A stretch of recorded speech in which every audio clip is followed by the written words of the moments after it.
మతిస్థిమితం కోల్పోయిన వృద్ధ మహిళను పోలీసులు చేరదీశారు. పరిశోధన ద్వారా ఆమె కుటుంబ సభ్యుల ఆచూకీని గుర్తించి వారికి క్షేమంగా అప్పజెప్పారు. నల్గొండ 2 టౌన్ పోలీస్ స్టేషన్ పరిధిలో మతిస్థిమితం కోల్పోయిన ఓ వృద్ధ మహిళను స్థానికులు గుర్తించి పోలీసులకు సమాచారం అందించారు. దీంతో వారు స్పందించి ఆమెను తమ సంరక్షణలోకి తీసుకున్నారు.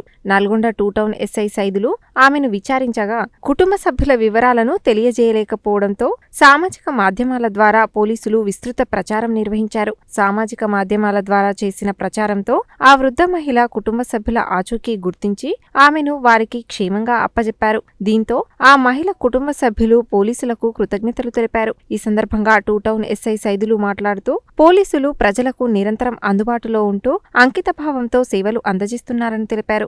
ఎవరైనా ఇలాంటి పరిస్థితుల్లో ఉన్న వ్యక్తులను గమనిస్తే తక్షణమే పోలీసులకు సమాచారం అందించాలని కోరారు. ఈ కార్యక్రమంలో ASI Uma, head constable Nageswararao, సామాజిక కార్యకర్త భీమనపల్లి శ్రీకాంత్ ఉన్నారు.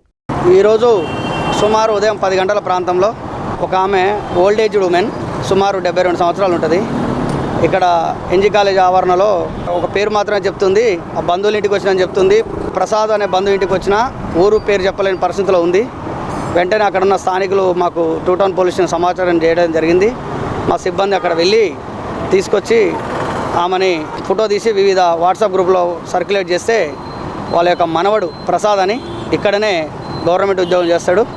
ఉదయం తను ఎక్కడికో బయటికి పోయేస్తా చెప్పేసి బయట కూర్చొని మాట్లాడతాని చెప్పేసి అట్లే దారి తప్పి వచ్చిందని చెప్పిండు. తిరిగి క్షేమంగా వాళ్ళ కుటుంబ సభ్యులకు అప్పగించడం జరిగింది.